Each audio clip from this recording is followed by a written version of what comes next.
So last time we trained our first probabilistic classifier, which was, of course, our naive Bayes classifier, on data like this, as you recall. And we ended the class by victoriously showing that one test example student was correctly predicted, that is, the classifier correctly predicted for one person whether they lived in Squirrel Hill or not. If I was smart, I would stop there, but in fact, to be fair, you have to realize that one example doesn't tell the whole story. So we were fortunate to have 11 test example students in the front row last time, and they were kind enough to fill in a table of their own values for whether they walk or bike to CMU, and whether they shop at Giant Eagle in Squirrel Hill, and whether their birthday is before July 1st.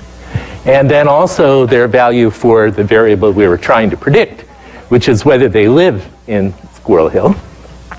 And here was the data. So this morning before class, I wrote a little program on implementing our naive Bayes and predicting the values for these students.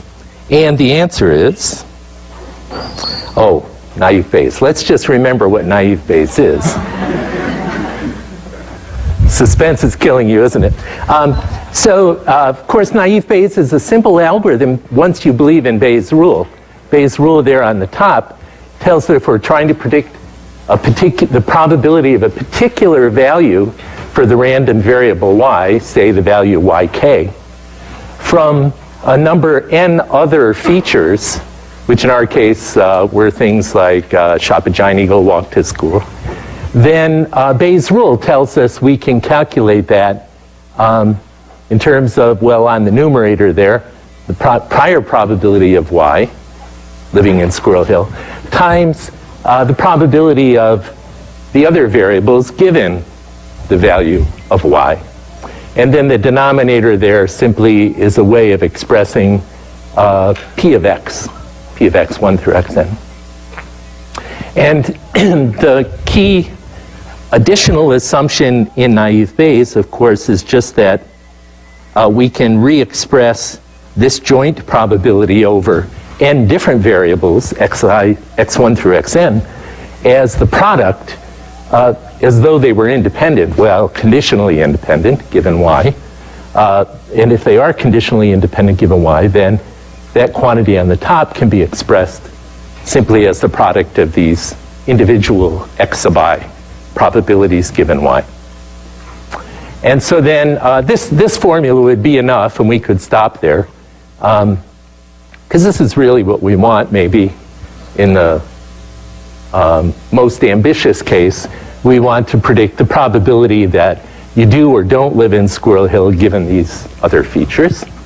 But if we want to cut corners, we can notice that if we want to simply choose the y that's most probable, then we can toggle over the different possible values of y. In our case, living in Squirrel Hill could be 1 or 0, and simply look at the numerator and figure out which value of y will give a larger numerator, because the denominator is not really a function of yk. It's the sum over all y's of this quantity. Okay. So that was just to refresh you on naive Bayes. Okay, so we did that, and I wrote a little program this morning that does that. And here are the 11 test examples. And for example, let's start here with example 11. Who was this, I think possibly was the student who was our test example who he calculated in class. But anyway, test example 11 really did live in Squirrel Hill, and they did not walk. They did shop at the Giant Eagle, and their birthday was before July 30th. And based on that, our naive Bayes classifier predicts that the probability they live in Squirrel Hill is 0.88. And therefore, of course, the probability that they don't is just 1 minus that.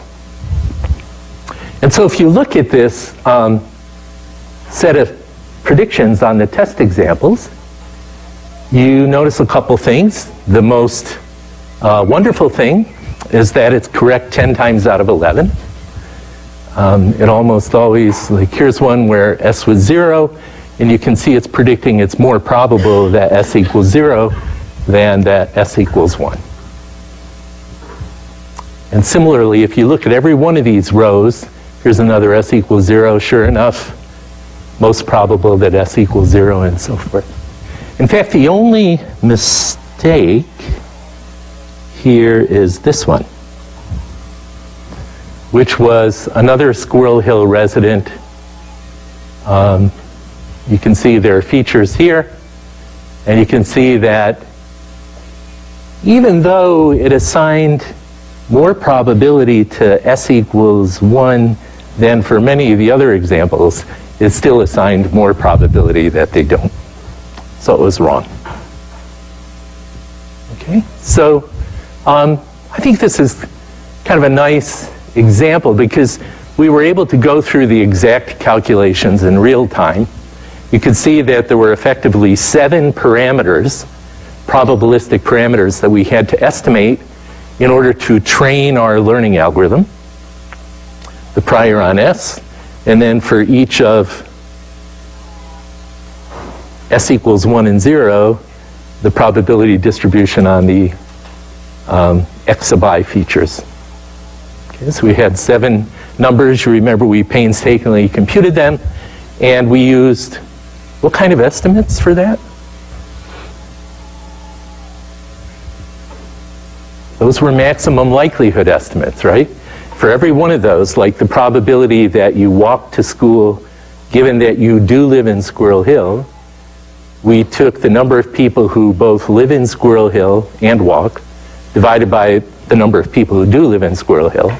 So it's just like flipping a coin that came up a certain fraction of times heads. In this case, we were sampling a number. Each of you was like a coin flip. And we used the fraction of you who did live in Squirrel Hill who walked to school for our estimate of that parameter. So exactly a maximum likelihood estimate. So you saw how easy it is to train that. And here you can see it's actually fairly successful on our test data. Okay, so now I did notice a few things about this test data when I was working on it. So one thing was, several of these examples actually are the same. Several of our test examples were identical. Like here's one where I have 2 students where W is 0, G is 0, and B is 1. Here's another one. Okay, and so one question you might ask, if I want to know in the future, if I want to estimate, and this is what we're really interested in machine learning most of the time, the reason we're interested in the accuracy is we want to estimate whether it's worth using this classifier in the future and how successful it would be. You know, if I hire you, if I'm, let's say, a Chinese restaurant in Squirrel Hill, and I hire you for your summer job to predict which students live in Squirrel Hill so that I can send advertisements for my Chinese restaurant to those people, then when I hire you, I want you to give me a machine learning algorithm, not that does well on the training set, but one that works well for future predictions so that I'll be sending my Chinese restaurant advertisements to the right people. So thinking about it that way, should we be nervous about the fact that we're kind of triple counting the ability of the classifier to predict this particular configuration correctly? Suppose somebody comes to you and says, well, another way we could do it is we could throw out duplicates and just see how well it works on just the subset of those which are distinct examples. So if you're working for that Chinese restaurant, which would you rather do?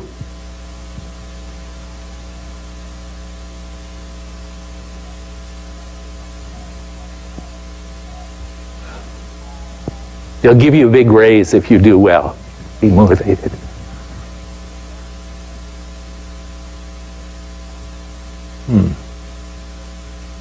Okay, well, think about it this way.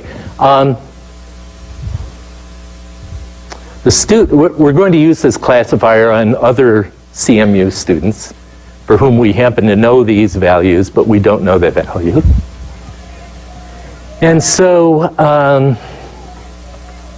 there may be different frequencies of students with different configurations of these three values. Right? It could be that actually maybe this is a more frequently occurring kind of student. And that's why we ended up with 3 copies of that configuration. And if it is, then we might expect, if the way the world is, there are more students for which it goes 0, 0, 1 than there are for students that go 1, 1, 1. Like we didn't get any students where it was 1, 1, 1. At least in this test sample. Yep. We're saying that the validity of our classifier in the long run is based off of our diversity of our training examples. That's not quite what I'm going to argue. What I'm going to argue is that if we assume that the students we're going to face in the future follow some kind of probability distribution, that is, there's some relative frequency of these different configurations, different joint assignments to W, G, and B, that's not a uniform distribution, that some kinds of joint assignments are more frequent than others, then as long as our training sample reflects that underlying joint probability distribution on B, G, W, and S, and our future test examples also follow that same distribution. Like maybe there's a reason we don't see anybody who both bikes and shops at Giant Eagle, or I'm sorry, whose birthday is before July, that's what that one is, and shops at Giant Eagle and walks. Or maybe that's less frequent. And so what I'm saying is the world does not uniformly distribute the variables. The joint distribution on these variables is not uniform. The world has some way of giving us a collection of data points, you all, which have some probability of having one joint assignment or a different joint assignment or another. And even though we don't know what that probability distribution is, a reasonable assumption is that our training examples and our future test examples come from that same unknown probability distribution, whatever it is. And so given that, does that make sense? And so if we assume that, then I think it's perfectly fine to say we're going to triple count this configuration because it happens significantly more frequently than, say, this configuration, which happens only once.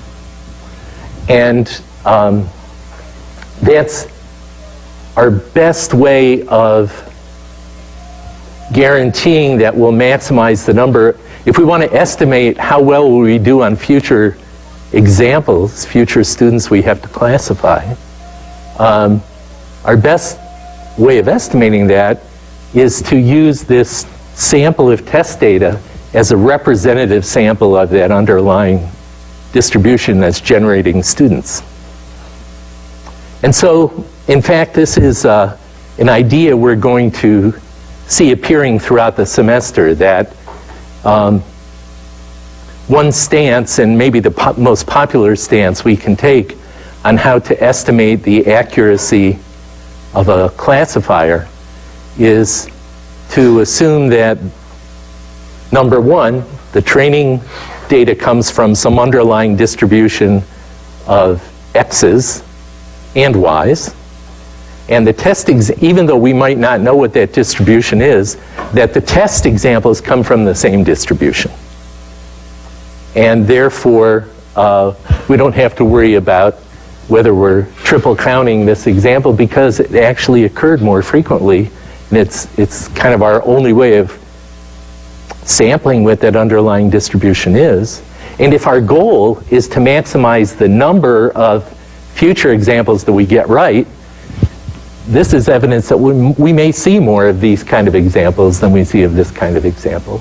And in fact, our best estimate would be that indeed we will see more of those, because this is the sample that reflects the underlying distribution of people. Okay? Yep.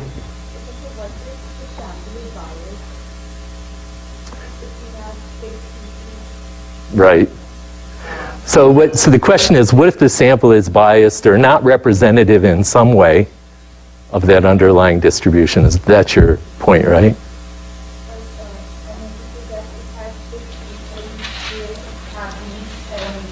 Mm-hmm. I mean, our sample size is not sufficient enough and I'm big, so right. let's try to work on that data. Right. So the question is, I'll repeat it back, that, well, maybe this sample involves people who are big and they have different properties than smaller people that I'm going to see in the future. And I agree, that's a risk we run. So, in fact, the only way to, this is, I mean, your point is the reason why I was too embarrassed to stop after we just got one test example right. Because, you know, that's probably not representative of the underlying distribution. So instead we use 11 examples. Well, that's better. But I would have been happier if I had 1,000 test examples. Then I'd really start to believe that my test examples were representative of the future and that I had a more correct estimate of the underlying accuracy. And the smaller this set of test examples is, the bigger the variance in my estimate of how accurately I'm going to classify. So 11 is a lot better than 1, but it's a lot worse than 111. So we can always do better. And we should take pains to make sure that the way we select test examples out of the available data is truly random so that we don't get a misrepresentative set of test examples. And maybe I erred on that because it could be that the people in the front row have stronger legs. They can walk all the way down and back up. And the reason they have stronger legs is that they walk to work every day. And so maybe there was a little bit of sampling bias in my choice of test examples. So as a practical matter, it really is important to think about things that way. Okay, so let's move on to another interesting thought about how we might. There are several different ways we can choose to evaluate how well we're doing. So if I count the accuracy, how many examples I get correct, that's often called optimizing the 0-1 loss. That is, in some sense, I'm trying to get the fewest errors, and the 0-1 loss refers to the count, each example, either I'm right, 0, or I'm wrong, 1 error. And so looking at the accuracy is essentially the same as looking at the error rate, which people call the 0-1 loss. But if you think about it, a more subtle measure that actually takes into account more of what's going on is, instead of just counting 0 and 1 for every example, whether you got it right or wrong, I could add up the misassigned or the correctly assigned probability mass. For example, here S equals 1, so the correctly assigned probability is 0.88. So I'll add that plus, well, for this example, the correctly assigned mass is 0.994. And so you see what I can do is I can, instead of counting a 1 or a 0 for each example, I'll say, well, this one isn't really a 1. It only assigned 0.88 correctly. If you had a different algorithm, that gave me the same probabilities, but here it had a 0.98, I would prefer your algorithm. So we won't see that difference if we just assign, if we count every example as a 1 or a 0. We can see more subtle distinctions if we actually look at the correctly assigned probability mass or the incorrectly assigned mass, same thing. And this is often called people have different names for this. The most common term is probably log loss, which is the log of this or something related to that. But the intuition is that you're relying on looking at the correctly assigned probability mass. So you see that can be interesting too. And so if your algorithm really produced the same output probabilities except for this 0.98, then your algorithm and this algorithm would both get an accuracy of 0.909, but you would do better on this measure.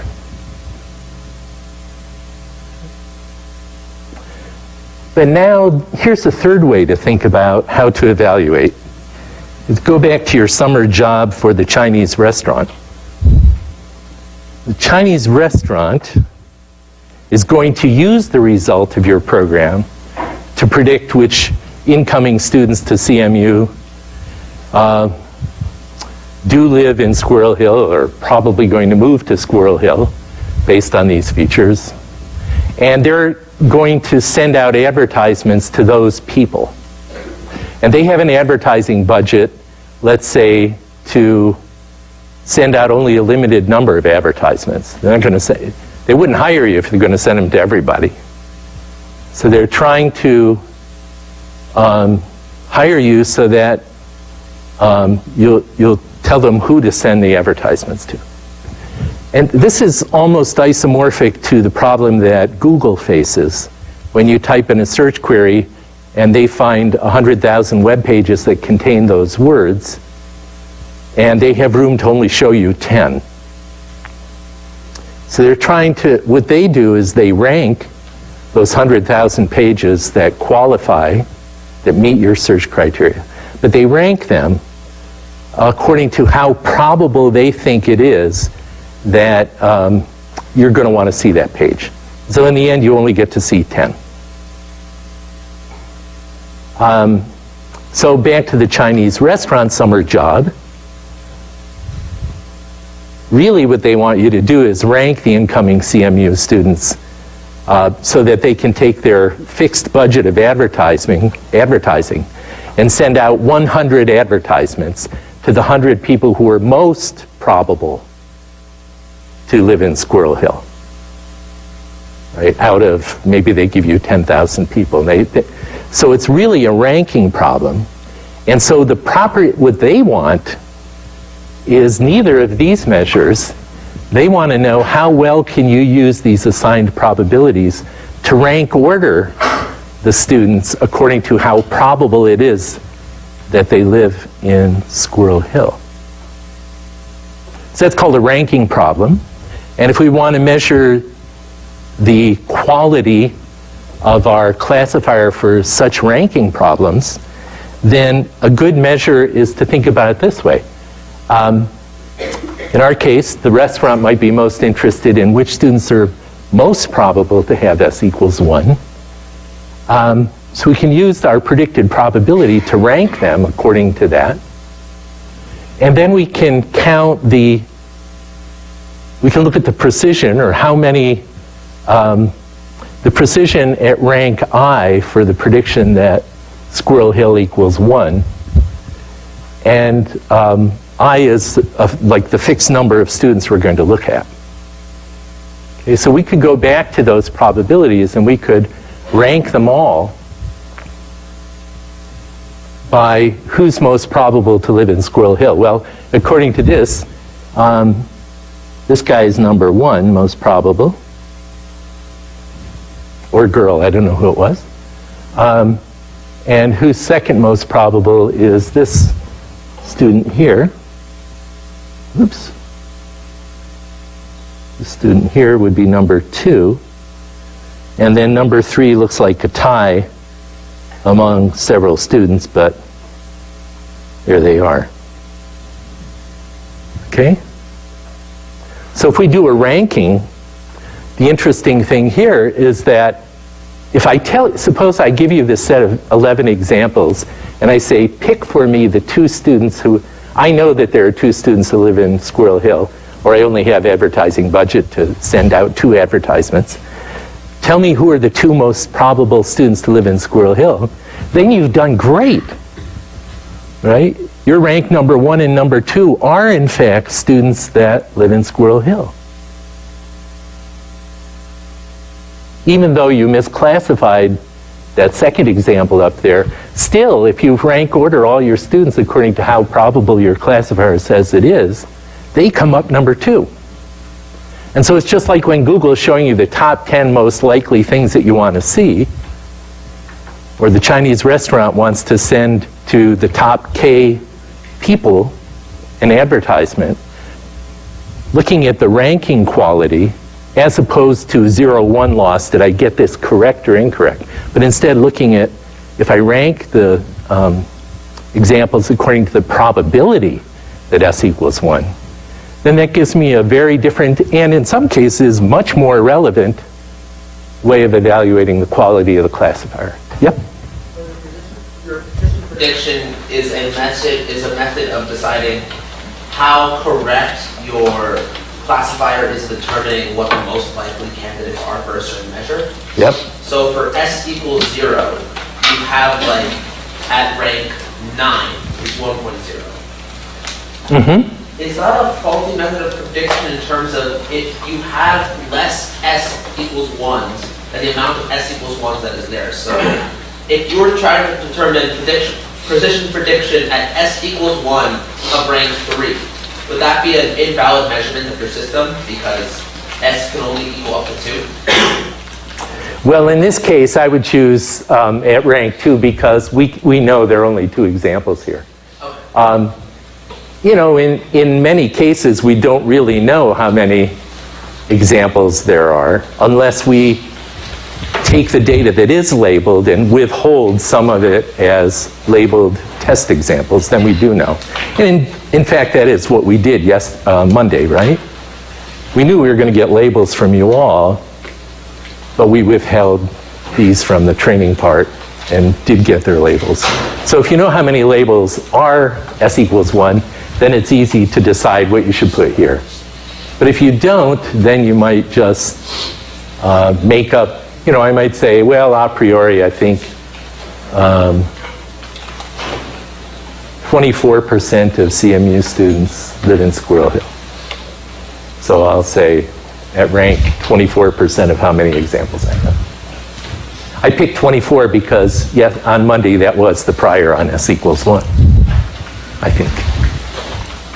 Okay, so the point of this is, you know, if you're trying to really think in realistic terms about training classifiers, it's important to think about how that classifier is going to be used, and therefore what kind of quality metric you want to use to evaluate how well you're doing. And in fact, it's kind of interesting once you start thinking this way, you might say, well, maybe I want to design a learning algorithm that optimizes this quality rank measure that's different from the one that I have that's trying to optimize that quality measure. And in fact, machine learning research is full of attempts to design algorithms that fit different measures of how well the final classifier works. Okay. Final point. This actually comes back to your comment about what if our test example is really not very representative? We might get unlucky. And I think you and I agreed that we make do with how many examples we have, and if we only have 11 test examples, we just use them, but we wish we had 111. So here's the question. Maybe, you know, given that we had, I think it was like 195 total examples, and we held out 11 on Monday. Was that the right fraction to hold out? You know, we could have held out 12 instead of 11, or 25 instead of 11. And that would have given us a more accurate estimate of how well our classifier worked. But of course, then the classifier would have been trained on fewer examples, so it probably would have worked less well. Generally, the more training data it has, the better it's going to do. We could have held out half the students for test, but then we'd only have many fewer training examples to train on. So there's this other very practical question of how to hold out test examples in a way that balances this trade-off between how big the training set is and how big the test set is.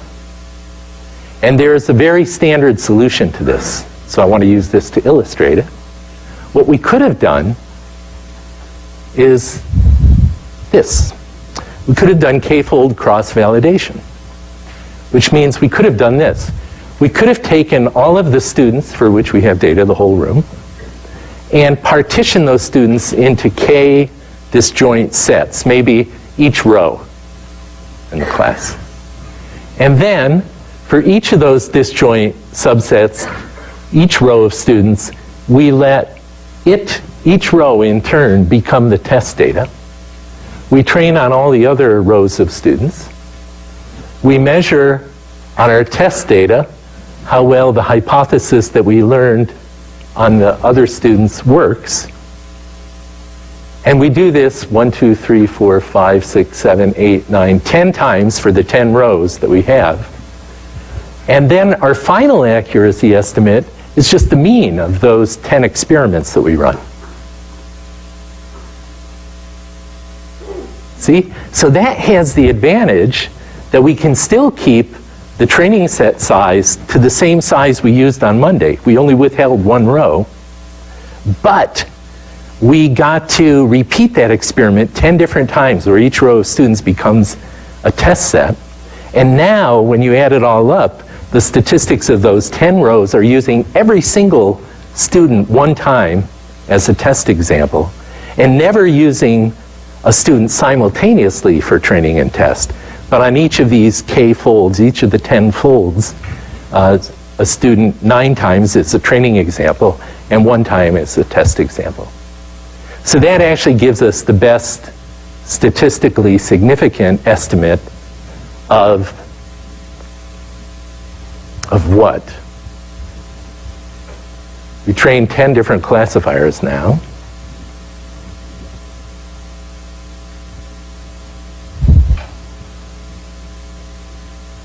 So again, if you come back to this perspective that we assume students are generated from an unknown underlying distribution, probability distribution, then what we just estimated is what's the expected accuracy over that distribution of underlying students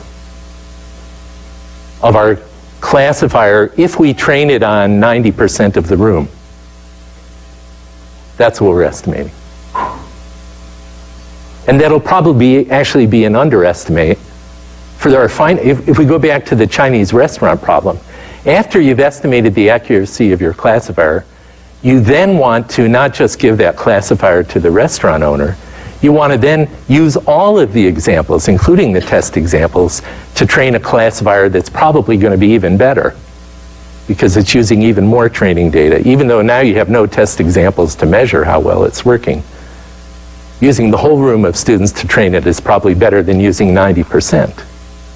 So in the end, you're going to want to give that restaurateur the classifier that's trained on all the students, and then you can report to them, if you do 10-fold cross-validation, that the accuracy you observed when you trained on only 90% of the students was on average this. And he's probably got an even better classifier because you trained on 10% more. See?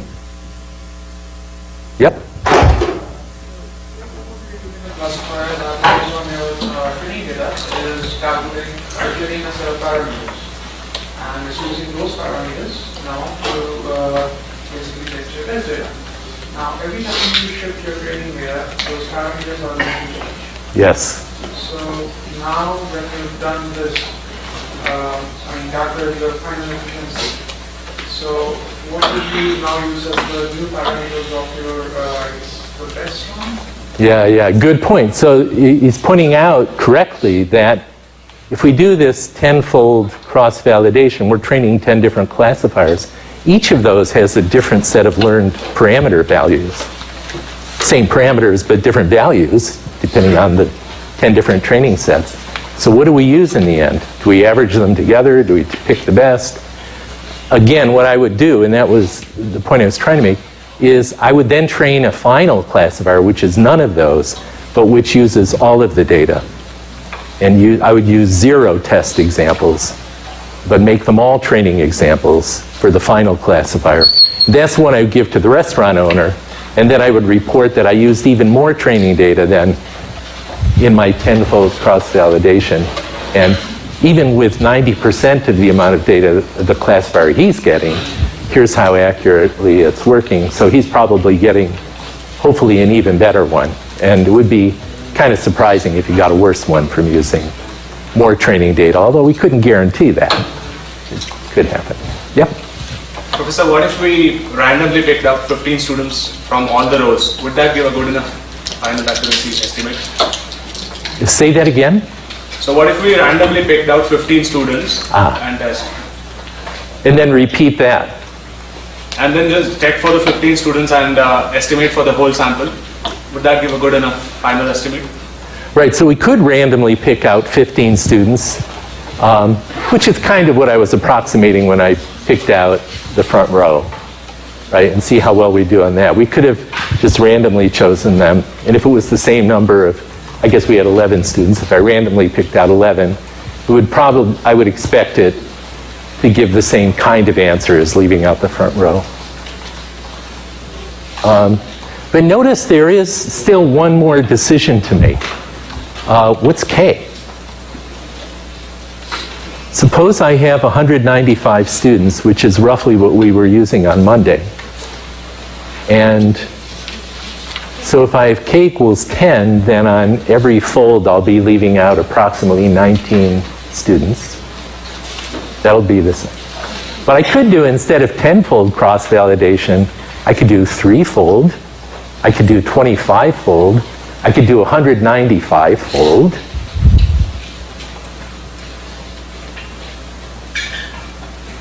So which would you use? 195. Why? Computationally tractable, and it's not a big data set, so why not? Yep, I agree. I would use 195-fold cross-validation. In fact, that's such a popular technique, has its own name. It's called leave one out cross-validation. So we start with Bryn, she's our test example. We train on everybody else and we predict just for Bryn. Either it's right or wrong. We either get 100% right or 0% right. We record that. Then we go down the line. Everybody gets a turn. In the end, we have 195 predictions, the number of students in the room, people in the room. And we average together those ones and zeros.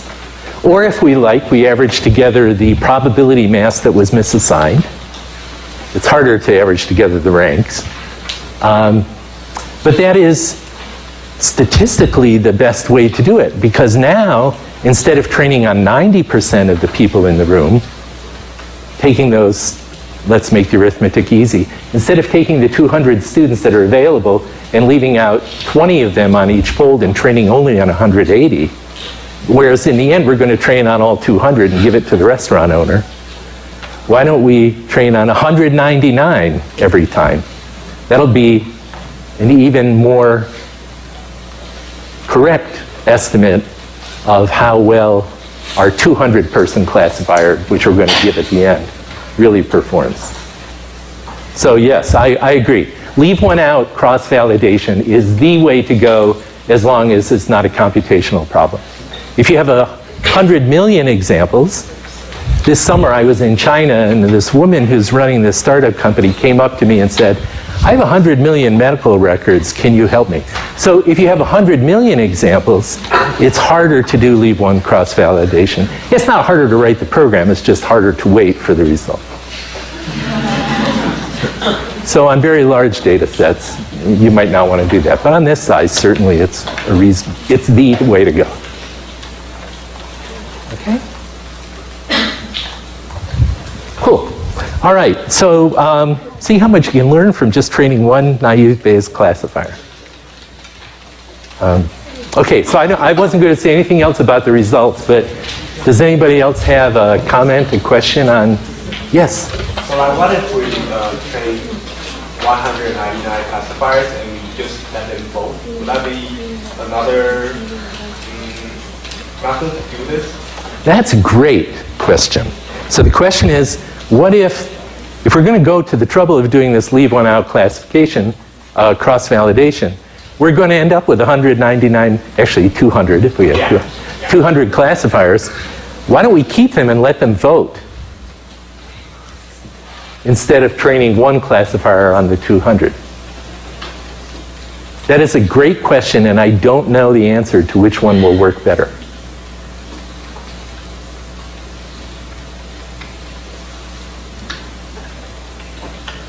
Remember when we talked about decision trees and I briefly mentioned decision forests?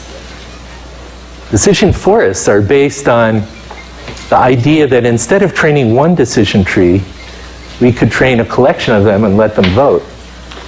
Same idea that you're suggesting here. And in practice, in commercial practice, decision forests are way more popular, and because they're more accurate in many cases than training a single decision tree.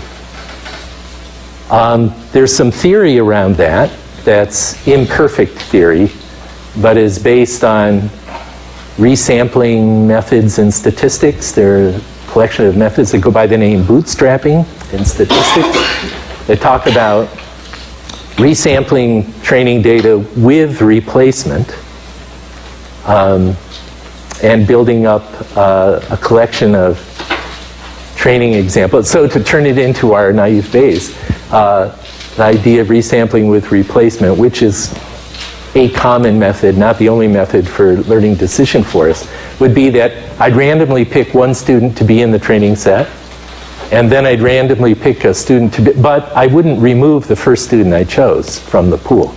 So I might end up choosing that student multiple times by the time I built up my training set. So the statistics on that are very interesting. We're going to have one lecture later on in the semester about ensemble methods, training collections of classifiers. And even ways like AdaBoost, which is a method for assigning unequal votes to the different classifiers that you train. And there's an interesting set of methods and some theory around that. But the short answer is I don't know whether it would work better to train 200 naive Bayes classifiers and let them vote, or train a single 200 example classifier. So if somebody tries that, oh, we blew it. On Monday we should have, oh no, it would have taken too much time. But we could do this online. We could ask everybody to just contribute their features, and then we'd have the examples, the feature values for every student in the class. And then if somebody wanted to do that, we could actually just train and test. Maybe we'll do that. Okay, any other? Okay, yes, we have time for one more. Yep. Well, I was just going to say you could throw a Google survey on the Piazza and then not take up class time. You're right. People Put a Google survey on Piazza. That's good. Yeah, I don't want to take up class time to do it, but let's see if we can find a way. Maybe Bryn knows a lot of software. Maybe we can find a way to have the students just contribute their examples into a spreadsheet so that it's all there for whoever wants to consume it. That'd be cool. You know, once I taught this class, and it was a much smaller class, it was a long time ago, and we took photographs of everybody and turned it into a face classification assignment in the semester. But we made every student smile and frown and wear sunglasses and not and other kind of crazy stuff. So that takes too much time for this many students. You're getting off easy. Okay, so back to naive Bayes. here's another. I want to talk about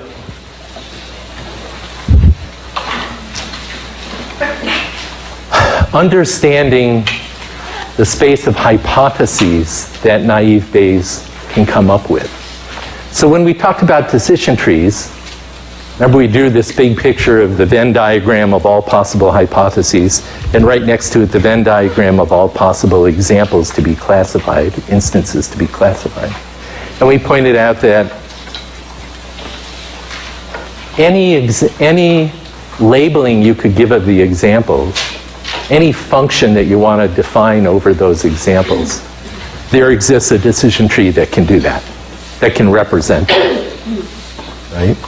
And the reason, of course, is that we can grow a decision tree where we use x1 at the root and then x2 at the next level everywhere, x3 at the next level, and keep going till we get to x sub n at the bottom level, so that every example just sorts to its own idiosyncratic individual leaf.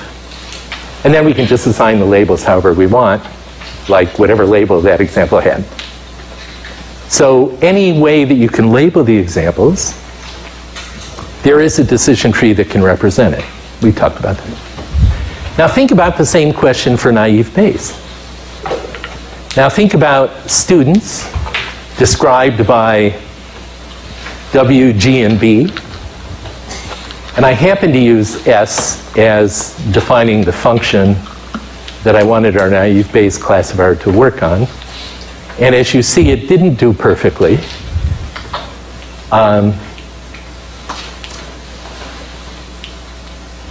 One important question to think about is, does naive Bayes have that nice same property that decision trees have, that no matter what function I define over a vector of 3 Boolean variables, W, G, B, there exists a setting of the naive Bayes parameters that can correctly, perfectly capture and represent that function.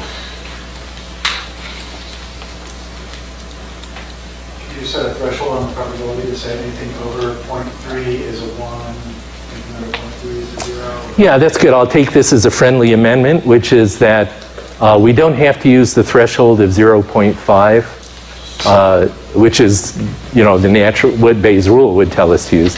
We can set the threshold anywhere we want. I will take that as a friendly amendment, which might help naive Bayes be even more expressive. So my question is, can we represent every function that you can label the examples for with naive Bayes? The answer is yes for decision trees, right? The answer is not obvious, but let's find out the answer. So here's what I want to do. I want to look at naive Bayes a slightly different way. One way to think about naive Bayes is we could look at the ratio of the probability that Squirrel Hill equals 1 or 0, or y, whatever we're predicting, equals 1 or 0, given that. And if this ratio is, greater than or less than 1, if it's more probable that y equals 1, then we're going to label it y equals 1, and otherwise we're going to label it y equals 0. Or, and in a second you'll see why this is a helpful thing to do, I could equivalently look at the log of that. I could look at the log of p of y up to xn over p of y equals 0, given my x's.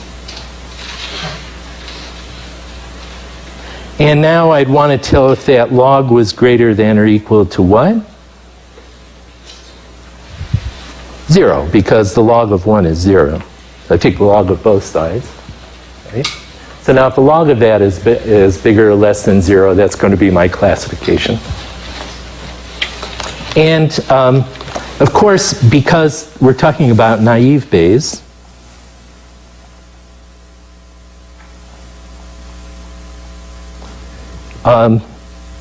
we make the conditional independent assumption, and that's equal to this. These are the two numerators in Bayes' rule, right? And the denominator is the same, remember? Here, that's why I wrote it on this slide. So if you look at, say, this is our naive Bayes rule. If we're looking at the ratio of the probability that y equals 1 to the probability that y equals 0, notice in one case we have a 1 here, in one case we have a 0 here, but in the denominator, there's no difference. Right?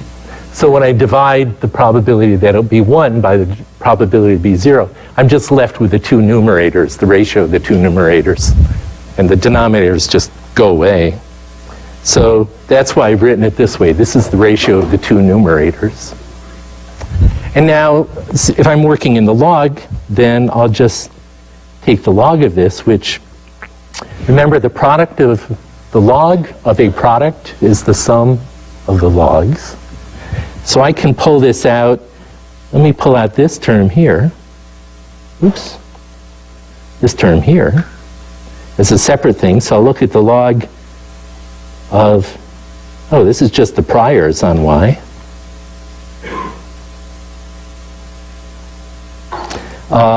Times, no, not times, plus, because I'm doing log. So now it's the sum of that and this other term, which is now the sum of the logs of these.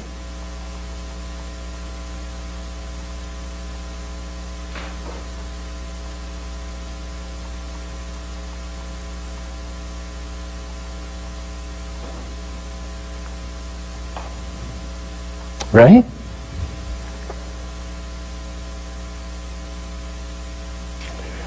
Okay, so now this doesn't, the reason I'm writing this out is I'm trying to say, we're trying to tell how expressive naive Bayes is can it capture every function? And what I'm trying to do here is I'm trying to express the decision surface. The boundary in, if you think of, I have x1 through xn, even if they're all Boolean, although by the end of lecture they'll be continuous numbers too, I could imagine plotting them in an n-dimensional Euclidean space where everything is either a 0 or a 1 along every dimension. And this is a way of asking, what's the decision surface look like in that Euclidean space, n-dimensional Euclidean space? So that's why I'm doing this. So now let's make up a little notation to make more clear how this is going to turn out. I'm going to say, let's use theta for the parameters we're estimating. And I will just say that theta ik is, stop that, the probability that x sub I equals 1 given that y equals k.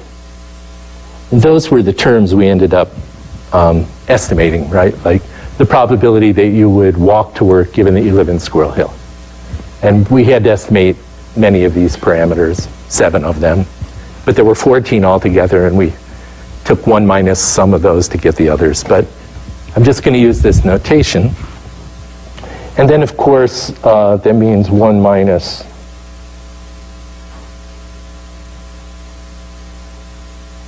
theta ik is the probability that xi equals 0 given y equals k. Okay. So now I can rewrite this on my equal side, this over here, to be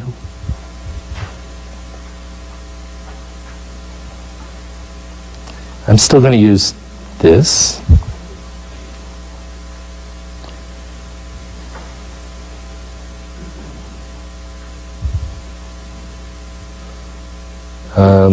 Plus, and now let's translate this into here.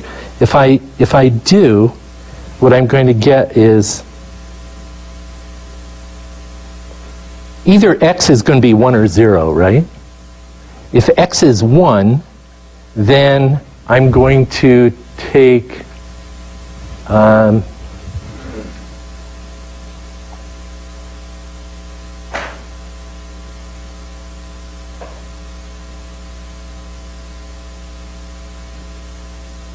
Let me just write it down here and then we'll explain it. I'm going to take x sub I times theta I1 over theta I0 plus 1 minus x times, oops, I meant to put a log here, times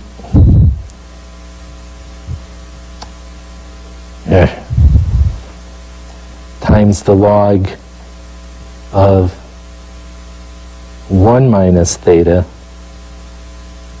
I1 over 1 minus theta I0. Okay, now let's look at why I could get away with writing it this way.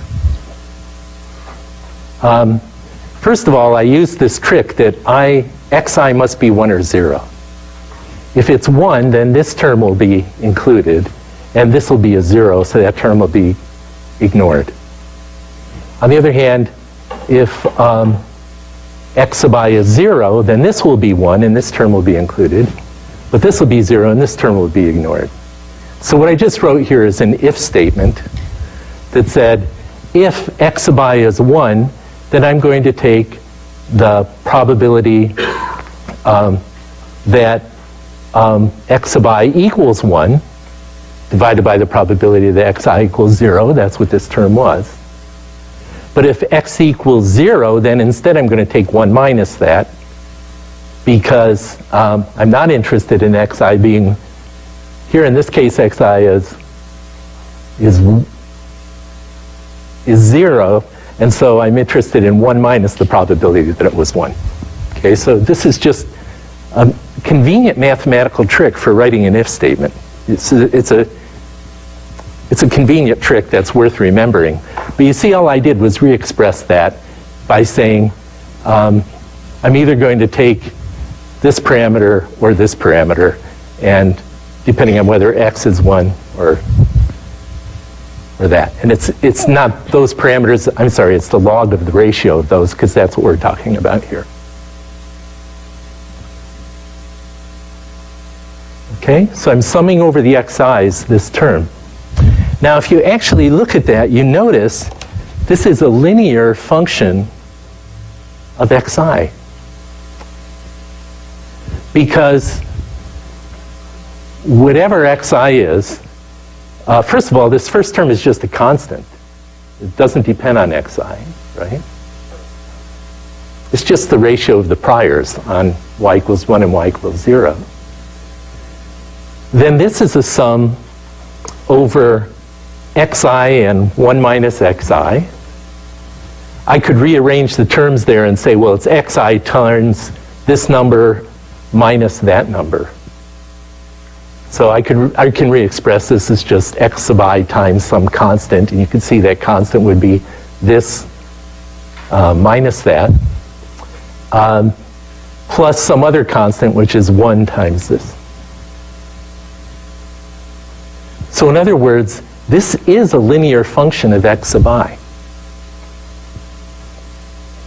And what is this? This was my decision boundary. This is the line, the surface, that's going to determine in that Euclidean, n-dimensional Euclidean space, whether I classify an example as y equals 1 or y equals 0. And you can see the functional form of that surface is actually a linear surface. It's a hyperplane in my n-dimensional space.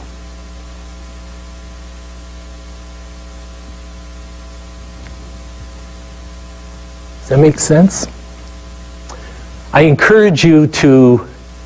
very strongly encourage you to read the chapter for this lecture where you can see these kinds of derivations in more detail.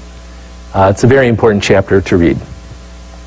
But what we've just seen here, the important point again is we started with the question, can naive Bayes represent any function that we might want to train it? And when I say represent, is there a way of setting the parameters so that every training example can be perfectly labeled, or any function can be perfectly captured? For decision trees, the answer is yes. We already talked about that. For naive Bayes, the answer has to be no, because the decision surface is always a linear hyperplane. And if I get to 3 dimensions, sorry, if I get to 5 dimensions, just to make it trickier to think about, then I can arrange to put some positive examples and some negative examples in places where you just can't possibly draw a hyperplane. Or I guess, put it another way, I guess even in 2 dimensions. Is that true? Yes. In 2 dimensions, there are only, if they're Boolean features, there are only 4 possible examples. If this is x1 and this is x2, but if I say, well, this is y equals 1 when x1 and x2 are 0, and this is y equals 1, but this is y equals 0, and this is y equals 0, then you see there's no line, there's no linear surface you can put that will... Did I say y equals 0? I'm sorry.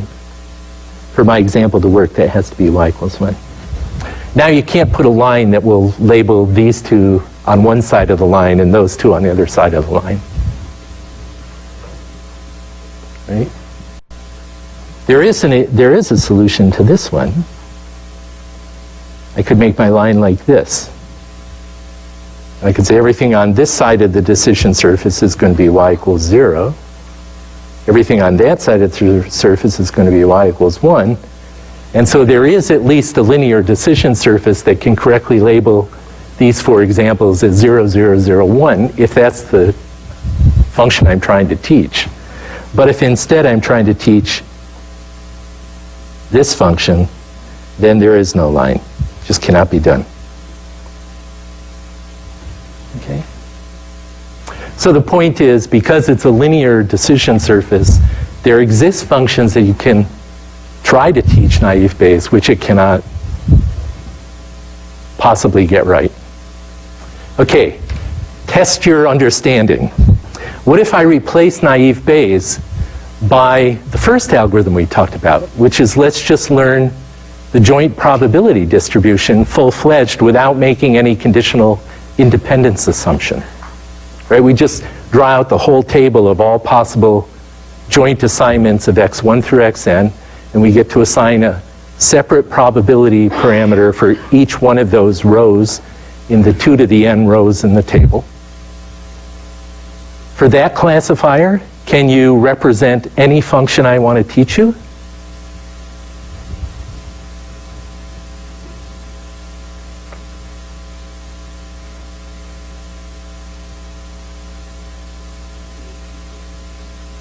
Sure. The question is, what if I go back to my joint distribution, where I have, let's x1 through xn, through xn, and in my joint probability distribution, what I want to do is for each possible arrangement of these values, each possible joint assignment in these values, I have a different row, and I can list here the probability of y, let's say the probability that y equals 1,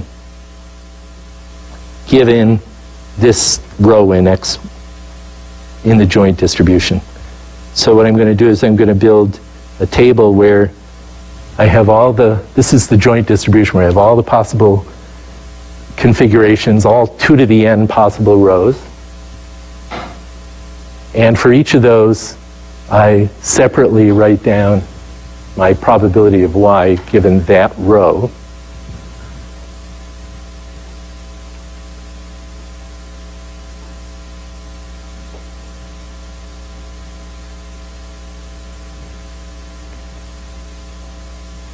Yeah, so the answer is yes. This joint distribution does allow us to express any function we want in exactly the same way that decision trees did. Remember, our argument for why decision trees could is that we could make every example go to its own individual leaf and assign whatever label that example needs. Here we're saying each row in the joint distribution, they're all 2 to the n of them, gets its own row. And we can assign whatever probability we want here for that, including 1 and 0. Or if we see 3 copies of some student, and some of them live in Squirrel Hill and some don't, we could even put 0.667 there instead of a 1 or a 0 and have a probabilistic label. But if the data is not, if the data is consistent and there aren't 2 copies of the same example with different labels, then all these probabilities, if we use maximum likelihood estimates, will be 1s and 0s and we'll get it. And that will be sort of equivalent to training our complete decision tree. So the important point here is one of the things we pay when we go from using the full joint distribution and bringing in the conditional independence assumption so that we can use naive Bayes, one of the costs there is that we suffer inexpressibility. There are now functions that we cannot even represent with the n parameters that we're going to learn compared to the 2 to the n parameters that we're going to learn, 2 to the n minus 1, that we're going to learn here. Did I see a question up here? Okay, good. All right, so where are we? Okay. So again, go look at the chapter if you want to kind of think about this a little bit more. What I'd like to do now is simply look at a couple of practical examples of this. One place where naive Bayes turns out to be quite effective is in document classification. One of the things that makes document classification interesting is that, well, it's text, and we have to first think about how we're going to encode text as a vector of features x1 through xn. And one obvious way to do that is to say, for example, suppose we want to classify emails as spam or not. Then one way we can represent each document in terms of a set of features is to say that the I variable describes one word in the English vocabulary. And the value of that variable is either, let's say, Boolean value. It's either 0 if the word doesn't occur in the document, or it's 1 if it does. And that's a very common coding. And so, for example, we'll have, does anybody know how many words there are in the English language? Somebody here must be in language technologies and must know the answer to that. Okay, my experts who are friends tell me my vocabulary is about 50,000 words if I'm a normal adult English speaker. Okay, so, yes? Sorry? 170,000. Well, I guess my friends are disappointed in me. Okay, 170,000, thank you. I have to go back to them. But anyway, for each of those 170,000 words, we could define a feature, like, does the word pleased occur in the document? Yes or no? And so we'll have x of 1 through x 170,000. And we can code any document in terms of 1s and 0s. Okay? Issues?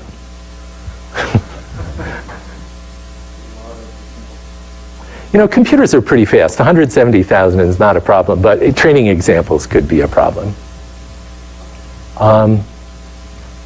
So scarcity of training examples could be a problem. If I give you, let's say, 1,000 examples of spam mails and 1,000 examples of non-spam, there could easily be some of those 170,000 words, like the ones my friends think I don't know, that occur 0 times in the training set, but might occur when a more literate person sends an email later. So I might have zeros in my probability estimates. If I use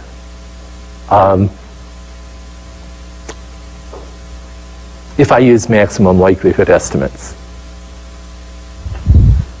Okay, so that's actually a problem.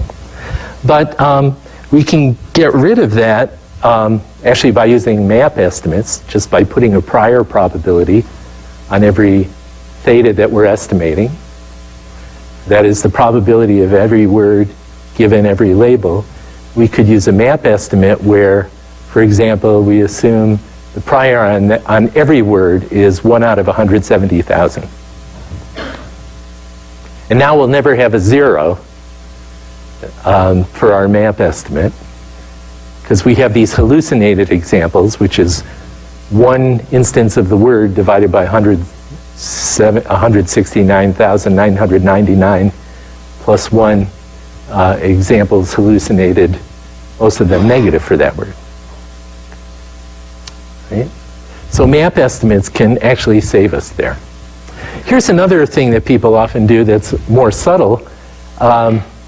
We can say, no, let's make X sub I not be the ith word in the English vocabulary, but instead we can make it be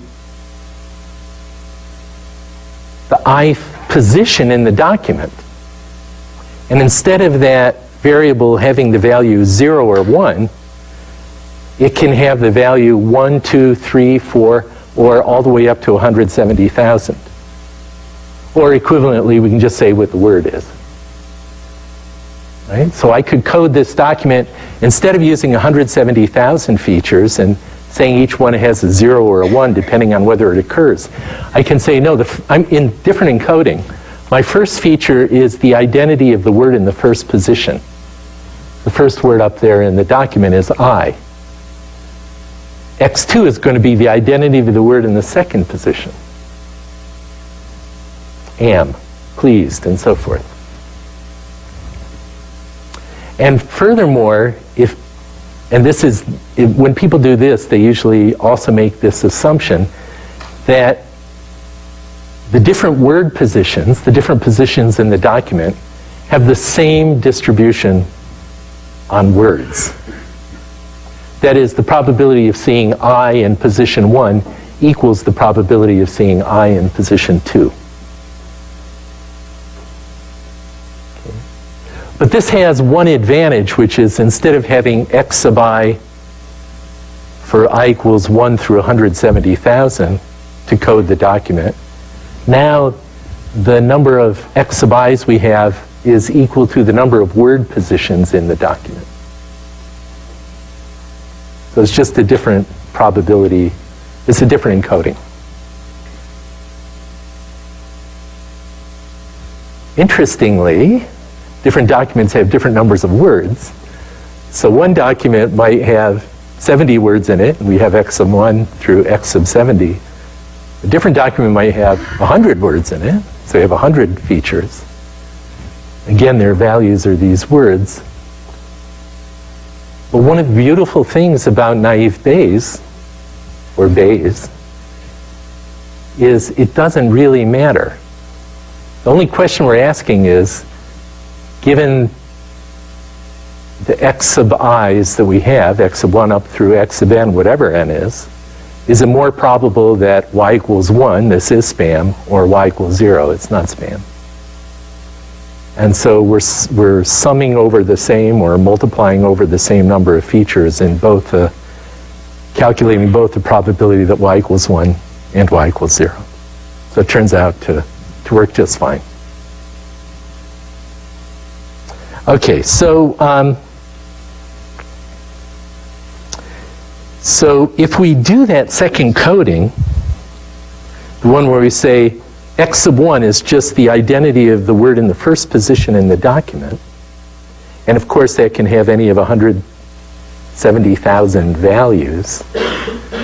then we can't use our Bernoulli distribution, the stuff we've been talking about before, to estimate our probabilities, which we always assumed our random variables were Boolean valued. Now there have 170,000 possible values. So what's the distribution we should use?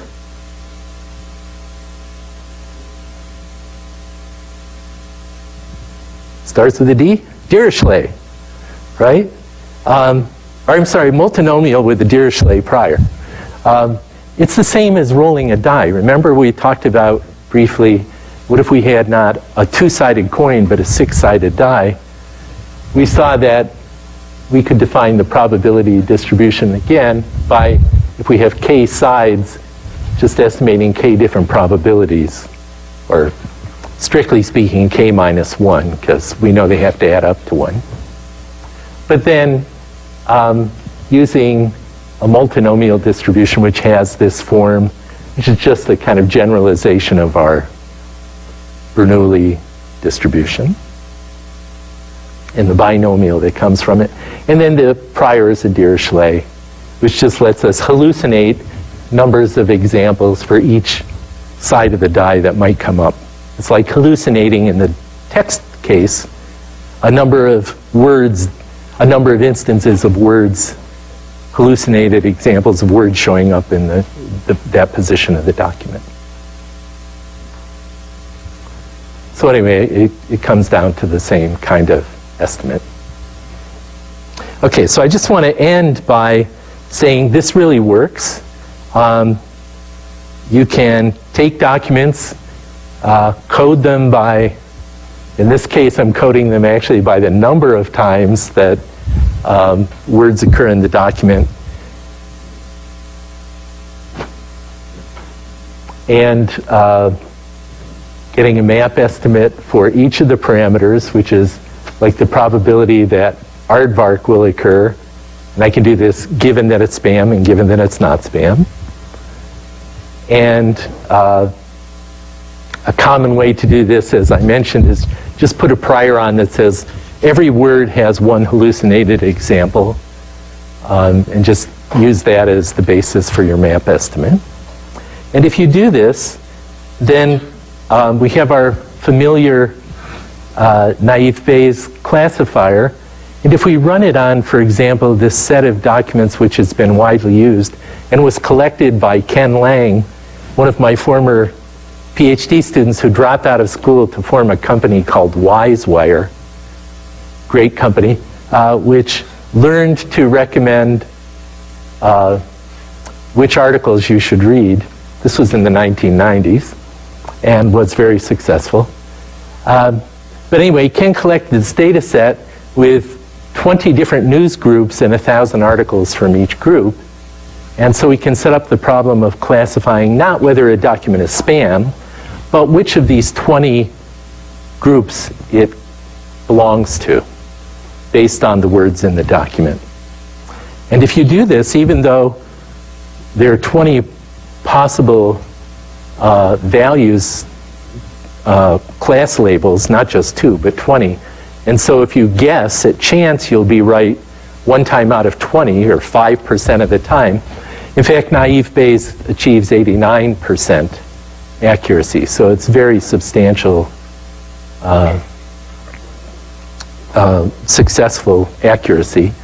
And here's my final slide. This just shows how well that naive Bayes classifier works. This is the accuracy in predicting one of 20 news groups which of the 20 news groups the article belongs to, as a function of the number of training examples shown to the system.